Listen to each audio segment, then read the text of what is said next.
नमस्कार, मैं हूं आपके साथ सर्वे शर्मा। आप देख रहे हैं भारत न्यूज़ 24। आज हमारे साथ में पंडित सुभाष चंद्र दीक्षित मौजूद हैं और इनका काम रहा है ये सामाजिक मुद्दों को उठाते रहे हैं। और देखिए, आप समाज में एक जोर शोर से बहुत मुद्दा चल रहा है, जो नीट का पेपर लीक हुआ है, उस संबंध में हम इनसे बातचीत करेंगे। आपका बहुत बहुत स्वागत है। जी, मेरा नाम पंडित सुभाष चंद्र दीक्षित है और मैं विश्वव्यापी ब्राह्मण एकता महासंघ का संघ संस्थापक हूँ और श्री संत सनातनी अखाड़े का महामंडलेश्वर हूँ।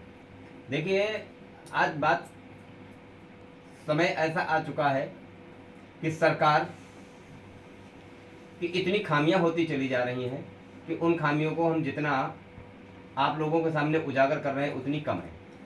जैसे धर्मेंद्र प्रधान, सबसे पहला काम धर्मेंद्र प्रधान ने इतना गलत कार्य किया है कि इन्होंने यूजीसी का जो ला करके रखा है यूजीसी बिल, ये बहुत गलत किया। ठीक मानता हूँ, इसे सुप्रीम कोर्ट में ये पड़ा हुआ है, लेकिन आज की स्थिति बहुत खराब होती चली गई है और हमारी आम जनता बेचारे दर दर की ठोकरें खा रहे हैं, जगह जगह धरना प्रदर्शन कर रहे हैं। ये इस तरीके से धरना प्रदर्शन होते चले जा रहे हैं। इसी बीच में देखो, धरना प्रदर्शन में क्या लोगों को चोटें नहीं लगती है या लोगों को दिक्कत नहीं होती है? सब कुछ होता है, लेकिन अपने अधिकार को लेकर के सब दिन प्रतिदिन सभी लोग धरना प्रदर्शन में लगे हुए हैं।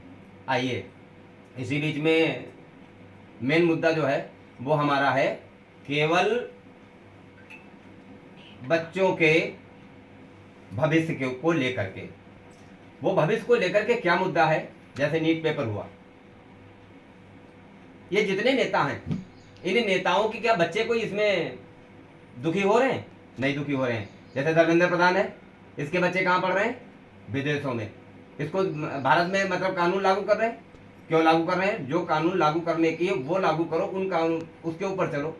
क्या एक बात बताइए, अब तक सरकार की तरफ से मैं देखता हूं जितने पेपर होते चले जा रहे हैं, हर पेपर लीक हो गया, हर पेपर लीक हो गया। ये क्या हो रहा है? सरकार की इतनी खामियां हैं कि पेपर लीक होना ऐसा नहीं कि दूसरी सरकारों में नहीं होते थे, पेपर लीक होते थे, लेकिन आज स्थिति यह बन गई पेपर लीक होता है। बच्चे जो है, 4 बच्चों ने अपनी बलिदान एक हिसाब से अपने जानों की आहुति दे दी इस पेपर की वजह से। पेपर हुआ, शाम को अगले दिन पता चलता है कि मतलब पेपर लीक हो गया। जिन बच्चों ने इतनी मेहनत करके और पेपर दिया और देने के बाद में उनके जो है भविष्य के ऊपर देखा जाए तो पानी की तरह धो दिया गया। अब धर्मेंद्र प्रधान ने कहा कि किसी से पैसा नहीं लिया जाएगा, अगले महीने में सबका पेपर करवाया जाएगा। ठीक, मैं मानता हूं पेपर करवाया जाएगा, लेकिन जो 4 बच्चे अपने माँ बाप को छोड़ करके और जो मर गए 4 बच्चे, उनका क्या, उनकी भरपाई है धर्मेंद्र प्रधान कर देंगे? कोई नहीं कर पाएगा। उस माँ बाप से पूछा जाए जो गरीब अपने बच्चों को पढ़ाते हैं, दिन रात मेहनत करके मजदूरी करते हैं, खुद नहीं खाते हैं, अपने बच्चों को खिलाते हैं, अपने बच्चों के भविष्य को लेकर के। पहली बार मार पिटाई स्कूल की, देखो क्या है स्थिति। स्कूलों में जाओ, कॉपियां तो महंगी, सारी चीजें, मतलब एक तरफ से देखा जाए तो गार्जियंस के ऊपर आफत आती चली जा रही है। लेकिन सरकार भी अंधी हुई बैठी है। सरकार को भी नहीं दिख रहा है कि मैं ये गलत कर रहा हूं या सही कर रहा हूं। ये नीट पेपर जैसे लीक हुआ, ये नहीं होना चाहिए था। ऐसे ही नहीं, एक मुद्दा नहीं, 1000 मुद्दे मैं आपको बताऊं कि ऐसे सरकार गलत कार्य करते चली आ रही, लेकिन हम लोग आंखों पे पट्टी बांधे हुए बैठे हैं। कहां तक बैठे रहेंगे? लेकिन ये बहुत गलत हो रहा है। सरकार को चाहिए कि जिन जिन बच्चों का भविष्य खराब हुआ है उनके भविष्य के साथ में देखें, लेकिन उन बच्चों को देखा जाए, उनके गार्जियंस को देखा जाए। जो 4 बच्चे मर गए हैं, उनके परिवारों से कोई पूछने वाला है कि तुम्हारे दिल पे क्या बीत रही है? कोई नहीं पूछने वाला उनसे ना तो कोई पूछने वाला है, ना उनसे कोई उनके पास जाने वाला है। केवल मुद्दा बनाए बैठे, पेपर लीक हो गया, गलती हो गई, उसको पकड़ लिया, इसको पकड़ लिया। पकड़ने से कुछ नहीं होता है, लेकिन उनको सजा मिले, उनको जो है दोबारा ऐसा कार्य ना किया जाए। एक नहीं, साल के अंदर जितने पेपर हुए उनमें से 80% पेपर लीक हुए हैं। जो अगर नीट का पेपर जो लीक किया है तो उसे पकड़ लिया तो उस पर तो विधिक कार्रवाई होगी। अरे विधिक कार्रवाई कागजों में हो जाएगी और कोई कार्रवाई होनी ही नहीं है, क्योंकि आज पकड़ा गया, 4 दिन के बाद उसकी जमानत हो गई, हो गया उसका काम खत्म हो गया। उसका क्या बचा उसके पास में? कुछ भी नहीं। केवल ये मुद्दा बनाने की बात नहीं है, लेकिन वास्तविक सत्यता के साथ यदि कार्रवाई की जाए तो दोबारा मैं मानता हूं कि इस तरीके को कोई हरकत नहीं करेगा। इतना शासन प्रशासन कमजोर हो गया कि पेपर इधर बना नहीं, उधर मतलब जो है पेपर लीक हो गया। क्यों ऐसा होता है? क्योंकि ये सरकार की कमी है, इसलिए होता है, नहीं तो नहीं होता। क्या सुधार होना चाहिए इसमें? सुधार ये होना चाहिए, सबसे पहला मुद्दा कि जो पेपर बने, जहां बनता है उस पूरी साइट को पूरी तरह से मेंटेन किया जाए। उस साइट भी अब वो देखा जाए तो सबके दायरे में है कि हो सकता है कि बनाते हैं और पैसे के चक्कर में लीक कर देते हैं।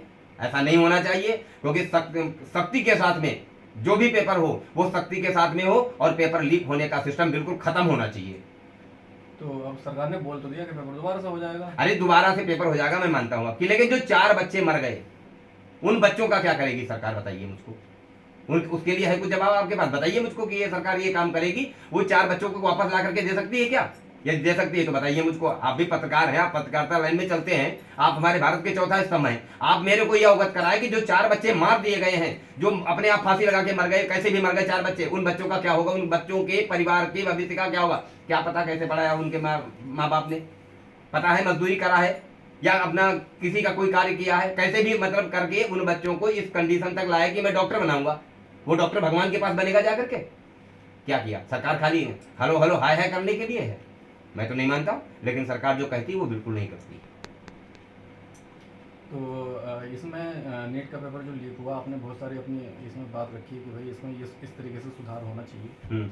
आपको आप इसे किस नज़रिए से देखते हैं कि इसमें इस तरीके से सुधार हो जाए तो ज़्यादा बेहतर रहेगा? मतलब क्या होना चाहिए कि इसमें कोई ऑनलाइन क्वालिटी आनी चाहिए या ऑफलाइन का कुछ प्रोग्रामिंग होना चाहिए? देखिए, सबसे पहले तो इसके ऊपर ऑफलाइन काम होना चाहिए, और किस और जो साइड है उस साइड पे ऐसा काम होना चाहिए, उस पर इतना सर्वर मतलब उसको व्यवस्थित कर दिया जाए कि उसमें लीक होने का सिस्टम ना है। क्योंकि लीक कह दिया जाए सर्वर नहीं करता है, कोई और नहीं करता है। अरे वही व्यक्ति करता है जो घर का भेदी लंका डागे, जो तुम्हारे साथ में लगा पड़ा है वही पेपर पैसा देता है, पैसा लेकर के लोग बिक जाते हैं, इसलिए पेपर लीक हो जाता है। ऐसा नहीं होना चाहिए। सरकार को सख्ती के साथ इस पर पेश आना चाहिए। सरकार को इतना सोचना चाहिए कि आने वाले समय का भविष्य हमारा जो है। अच्छा एक बात बताओ, यदि बच्चों के भविष्य के साथ में ऐसे खिलवाड़ होता रहा तो क्या होगा? कुछ हो पाएगा? 40% माइनस वाले तो नौकरी पे जा रहे हैं, जो बेचारे 95% बैठे पड़े हैं, 99% बैठे पड़े हैं, वो बेचारे दर दर की टोकरे खा रहे, मजदूरी कर रहे हैं। क्या सरकार कर रही है? सरकारी नौकरियां तो खत्म कर दी, सारे विभाग तो खत्म कर दिए। अब देखो ये बिजली विभाग, क्या है बिजली विभाग? देख लो, आज मीटर लगाया जा रहा है, कल को उसमें जो है बेल मतलब उसके अंदर लाइट का सिस्टम आ रहा है। ये क्या है? मतलब ये पब्लिक को लूटने का नहीं है तो क्या है? हमारे पे मुद्दे तो ऐसे हैं, मतलब कुछ सरकार को जितना कह लो उतना कम है। इससे ज्यादा मैं कुछ कहने के मूड में हूं नहीं। नहीं तो स्मार्ट मीटर पर तो रोक लगा दी है अब। कितने कहाँ पे लगा दी? कितनों पे लगा दी? कितने मीटर उतर गए जरा बताना, कितने मीटर उतर गए? आओ मैं तुमको अभी दिखाता हूं चल करके। हमारे क्षेत्र में, हमारे मोहल्ले में सारे मीटर लगे पड़े, हम लोग उसके भुक्तभोगी हैं, हम लोग बिल दे रहे हैं लगातार, एडवांस में बिल दिया जा रहा है। क्या नहीं है बताइए? कौन कह रहा है मीटर उतर गए? कहाँ मीटर उतर गए? जब मैं दिखाऊं, आप चलो मेरे साथ अभी, ऐसे लाओ अपनी बाइक और दिखाता हूं चल करके तुमको। हमारे मोहल्ले में मीटर लगे पड़े, सब परेशान है, लेकिन कोई कुछ नहीं कर पा रहा। जिससे कहते हो मेरे पे नहीं है, मेरे पे नहीं है। एक अभी मीटर को लेकर लाइट लगी थी, हालात 72 घंटे बेचारे बिना लाइट के पड़े रहे। कुछ नहीं, जो कागजों में है वो प्रेजेंट पृथ्वी पे नहीं है, जो पृथ्वी पे है वो कागजों में नहीं है। मैं ये मानता हूं सब घोटाला, कुछ नहीं, सब घोटाले में घोटाला लगा पड़ा है। देखिए हमारे साथ में ये थे पंडित सुभाष चंद्र दीक्षित, जो इन्होंने पेपर लीक पर अपना मत रखा। भारत न्यूज़ 24 के साथ मैं शर्मा।